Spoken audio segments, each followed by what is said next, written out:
Hola, soy Raúl Jeremías Soriano Gómez y te invito a escuchar esta explicación de los 4 evangelios, la quinta parte. Bueno, analizando los evangelios, nos damos cuenta que el evangelio de Juan es el único que menciona una boda en Caná de Galilea.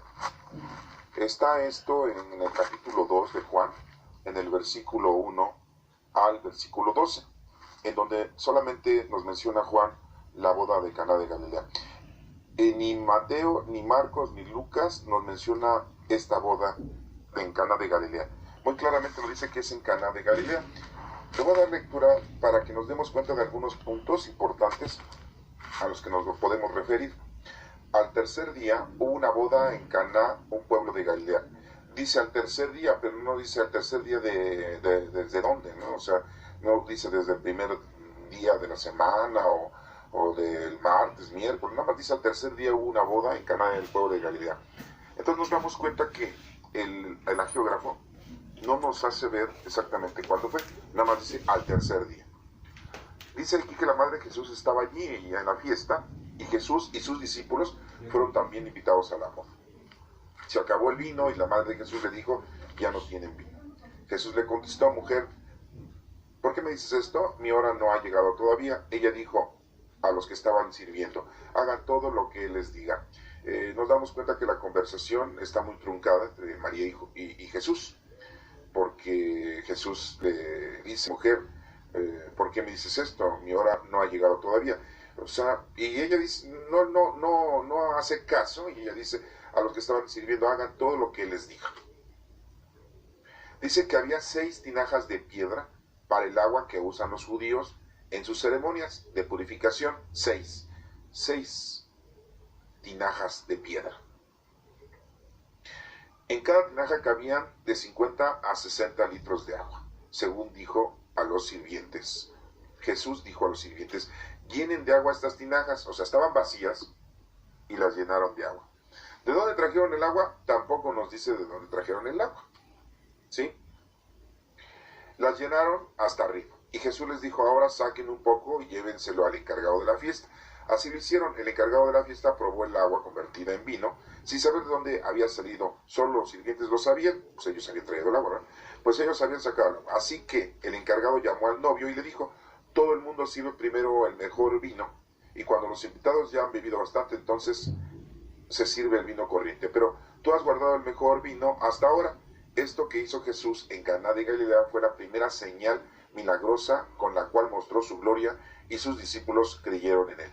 Después de esto se fue a Cafarnaún acompañado de su madre, sus hermanos y sus discípulos, y ahí estuvieron unos cuantos días. Bueno, aquí al final nos damos cuenta que se fueron a Cafarnaún, su madre, sus hermanos y sus discípulos. Muy claramente está diciendo sus hermanos. No dice que fueran parientes o algo. Quiero aseverar que en el idioma hebreo o arameo no hay sinónimos para decir tío, tía, primo, prima, sobrino, sobrina. Solamente se dice parientes. En nuestro idioma, aquí ya lo estamos viendo en español, nos está diciendo que son sus hermanos. Posiblemente sí son sus hermanos, pero no sus hermanos de sangre, hijos de María, sino hijos de José, ya que muy bien sabemos que José ya había tenido hijos, ya había sido casado, era viudo y pues tenía hijos José. Y son los que menciona aquí que son los que acompañan a Jesús y a María a Cafarnaún. Entonces, pues bueno, ya lo tenemos ahí nosotros como una nota. Pero también nos damos cuenta que eran 6 las tinajas de piedra y que fueron llenadas de agua. Aquí lo importante es ver que Juan dice, este es el primer milagro que Jesús hace. Dice muy claramente, Jesús en Caná de Galilea fue la primera señal milagrosa. En Caná de Galilea, más no que haya sido el primer milagro. No lo podemos saber. Pero muy claramente dice que ahí en Caná de Galilea este fue. Y entonces pues es el único milagro que nos menciona de esa boda que convierte el agua en vino. Juan, en este capítulo. Después podemos también analizar que la oración del Padre Nuestro solamente se encuentra en dos evangelios, en el de Mateo y en el de Lucas. Juan no lo menciona, Marcos no lo menciona. Esa oración que nosotros hasta la actualidad la hemos estado repitiendo, la conocemos, nos la hemos aprendido de memoria y la tenemos como parte esencial de nuestra vida en la oración. Y vemos que entonces, pues Mateo la menciona en el capítulo número 6, en el capítulo 6, versículo 9, y dice, ustedes deben orar así.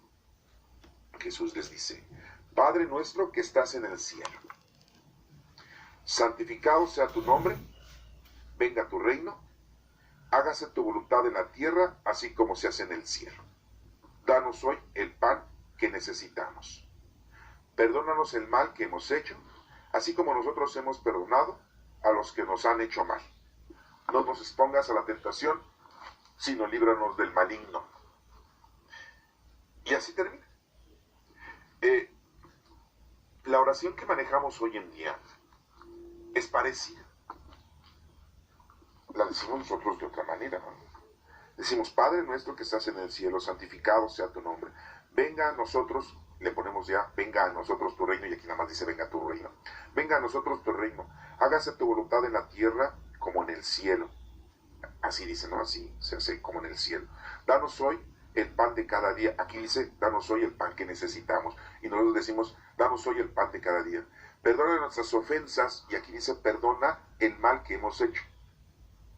Que diríamos, es lo mismo. Bueno, así como nosotros perdonamos a los que nos ofenden. Y aquí, así como nosotros hemos perdonado a los que nos han hecho mal, de una forma un poco diferente.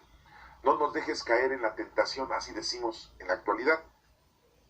Y aquí dice, no nos expongas en la tentación, sino líbranos del maligno. Y nosotros decimos, no nos dejes caer en la tentación, líbranos de todo mal. Amén.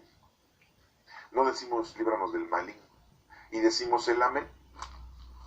Esto está en Mateo 6, en el capítulo 6, versículo 9.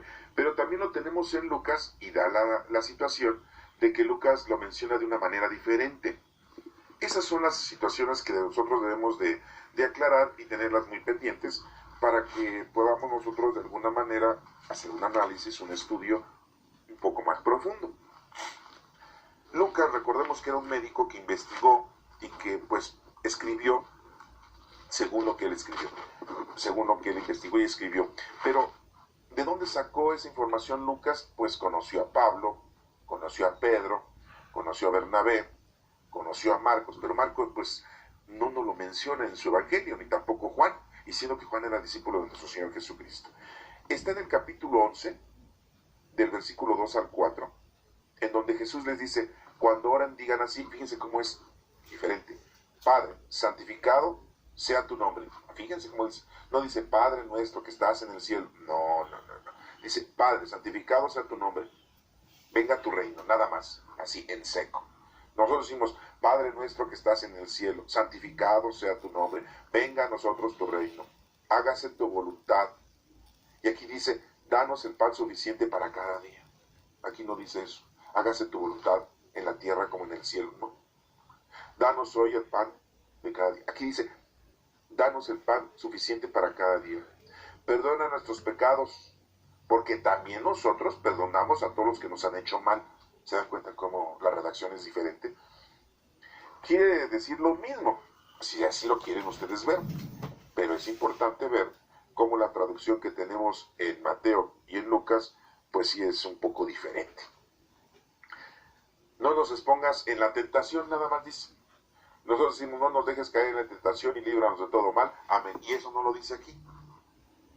Esto es muy importante porque son dos traducciones que tenemos de la oración del Padre Nuestro y que nosotros pues manejamos otra de una manera, o una redacción de una manera más, no sé, animosa o con mejor categoría, qué sé yo. De hecho, pues sabemos nosotros que el Padre Nuestro está dividido en 7 partes. Entonces, aquí en Lucas se las voy a dividir en 7 partes para que la vean. Y la oración que nosotros mencionamos en la actualidad, pues también la mencionamos y la dividimos en 7 partes. ¿Cuáles son las partes? Las voy a ir contando. Versículo 2 de este capítulo 11 de Lucas dice: cuando oren, Jesús les dijo, cuando oren, digan así: Padre. Esa es la número 1. Padre. Estamos hablando con nuestro Padre. No decimos Padre nuestro. No, decimos Padre. O en otro idioma sería Abba. Padre. Número 2 dice: santificado sea tu nombre. Ese es el número 2. Venga tu reino. Número 3. ¿Sí? Danos el pan suficiente para cada día. Sería el número 4. Perdona nuestros pecados. Sería el número 5. Y decimos, porque también nosotros perdonamos a los que nos han hecho mal. Número 6. No nos expongas a la tentación. Número 7. Entonces, bueno, pues vemos que las frases son muy, pues, pequeñas, o pues son así como muy en concreto, y nosotros en la actualidad con nuestra oración, pues somos un poco más extensos en el léxico. Bueno, entonces, pues nada más se menciona el Padre Nuestro, lo que decimos en la oración del Padre Nuestro, en Mateo 6 y en Lucas 11. También quiero aseverar y hacer mención de que Lucas copia mucho de los dichos y hechos de Mateo y de Juan. De Mateo copia lo que es el capítulo 5, el capítulo 6, el 7, el 8, todos los demás, o sea, son parecidos. Parece que leyó muy bien el Evangelio de Mateo y escribió, y de ahí sacó mucha información. No así del Evangelio de Marcos, pero sí también podemos pensar que al haber conocido a los discípulos, al haber escuchado y al haber investigado Lucas a Juan le ha de haber dado alguna información, y por eso tiene algunas situaciones importantes que denota Lucas en su Evangelio. Pero sí vemos que la redacción es muy parecida a la de Lucas a la de Mateo. ¿Por qué razón? Porque recordemos que Mateo, el Evangelio, fue el que los primeros 100 años de la historia de la iglesia cristiana es el que más usaba para estudiarlo, para compenetrar en los dichos y hechos de nuestro Señor Jesucristo.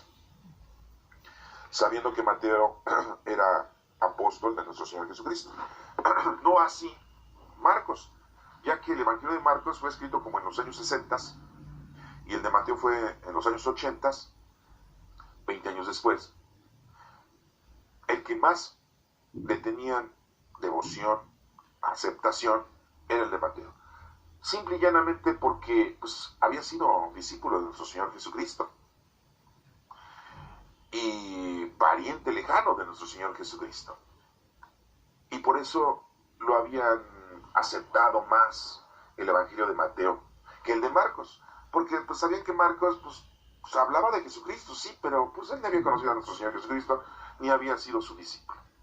Ya el Evangelio de Marcos, pues ya como en el año 300 de nuestra era, fue como lo tomaron en cuenta de mejor forma y que también lo empezaron a estudiar, a leer y aceptarlo de una manera más profunda. Son 16 capítulos, ¿no? Entonces, Marcos, posiblemente esté más grande el Evangelio de Marcos, pero nada más los teólogos de aquel entonces que estudiaron los evangelios escritos por estas personalidades, pues dijeron, nada más vamos a dejar estos capítulos o esta porción de escrito de Marcos, y no nos dejaron todo. Ya después ustedes podrán leer el Evangelio de Marcos y se van a dar cuenta que hay ciertas partes como que están cercenadas, como que está hablando de una cosa y de repente le corta y empieza a hablar de otra, como si fuera una continuación, y no continúa. Entonces, pues ahí nos damos cuenta que posiblemente le haya quitado alguna redacción del escrito de Marcos, y es el más pequeño, Ya después se dividió en capítulos y versículos, ya después del año 1000, en el siglo XII y en el siglo XIII, ¿no? Ya fueron divididos en capítulos y en versículos para un estudio, para que lo pudiéramos nosotros pues tener la literatura un poquito más afín y pudiéramos entenderlo, pero no fue desde un principio que se dividieron en capítulos y en versículos, porque en aquel entonces todavía no se tenía esa situación de decir, vamos a dividirlo en partes para que lo podamos estudiar, para que lo podamos leer. No, o sea, se escribieron a los evangelios no pensando que algún día iban a la literatura a pasar como ahorita ya 2000 años, ¿no? Entonces, pues ya en el siglo XIII, ya un profesor, un arzobispo de la Iglesia Católica, Esteban Langdon, lo dividió en capítulos, ¿sí? Y ya después en el siglo XVI, otro señor, un Roberto Sten, le dio forma distinta a la Sagrada Escritura, ya la tenía en capítulos, pero la subdividió en versículos y subversículos ABC. Pero pues ya estamos hablando 1000 años después, ¿sí? Entonces, el Evangelio de Marcos, pues, estaba así, la redacción continua, sin divisiones. Y pues le han de haber quitado alguna redacción, ya que nos damos cuenta que le hace falta algunos términos. Yo espero que tú lo leas y lo estudies y te des cuenta que sí es cierto que estamos hablando de una cosa y de repente empiezan a hablar de otra cosa, ¿no? Y bueno, pues como les vuelvo a reiterar, el evangelio que más se leía a principios de nuestra era cristiana, los primeros 100 años, pues era el de Mateo. Y Lucas, pues, como escribió también en los 80s, le dio una buena estudiada y leída al evangelio de Mateo, y por eso muchos capítulos que tiene Lucas son parecidísimos a los que tiene Mateo. Capítulo 5, el 6, el 7, etc. Pero también pasando un poco más adelante, nos damos cuenta que Juan, el discípulo de nuestro Señor Jesucristo, después de haber explicado y descrito este suceso como primer milagro allá en Caná de Galilea, también nos habla de un suceso que nadie más habla, que es el suceso de Jesús con un personaje, un fariseo que se llama Nicodemo. Eso está en el capítulo 3. Y miren cómo dice en el capítulo 3 de Juan, cuando está hablando con ese fariseo Nicodemo. Había un fariseo llamado Nicodemo, que era un hombre importante entre los judíos, era importante ese señor. Este fue de noche a visitar a Jesús, de noche, no de día, para que no lo criticaran. Y le dijo, maestro, sabemos que Dios te ha enviado a enseñarnos, porque nadie podría hacer los milagros que tú haces si Dios no estuviera con él. O sea, Nicodemo se había dado cuenta de que Jesucristo, pues, le había enviado a nuestro Padre Dios, porque hacía cosas buenas, grandiosas, curar enfermos, sacar demonios, darle de comer a la gente, hablar de la palabra de Dios, invitarte a la reconciliación, al arrepentimiento, a la conversión, principalmente.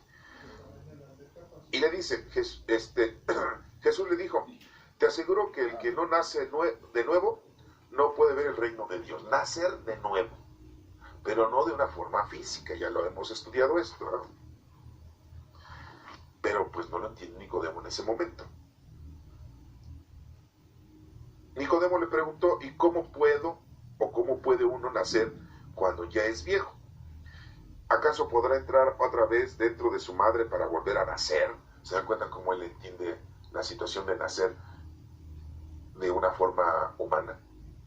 Y está hablando aquí de nacer en reconciliarte, arrepentirte, convertirte en el Señor, dejar tu actividad equívoca, antigua, y empezar una vida nueva, conforme a la ley de Dios, al Evangelio de Cristo, a la invitación que te da para tu salvación. Jesús le contestó, te aseguro que el que no nace de agua y de espíritu, nace de agua y de espíritu. O sea, del bautismo con agua, que lo empezó a realizar Juan el Bautista, el primo de nuestro Señor Jesucristo, y el espíritu que fue que manda nuestro Señor Jesucristo 50 días después de su resurrección, en esa fiesta que se llama Pentecostés.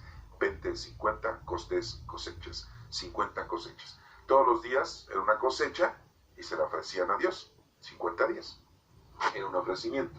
Y esa cosecha pues se la llevaban al templo, a los sacerdotes. Era un ofrecimiento. Una forma simbólica, ¿no? Material, porque al final de cuentas las cosechas son cosas materiales. Te aseguro que el que no nace de agua y del Espíritu no puede entrar en el reino de Dios.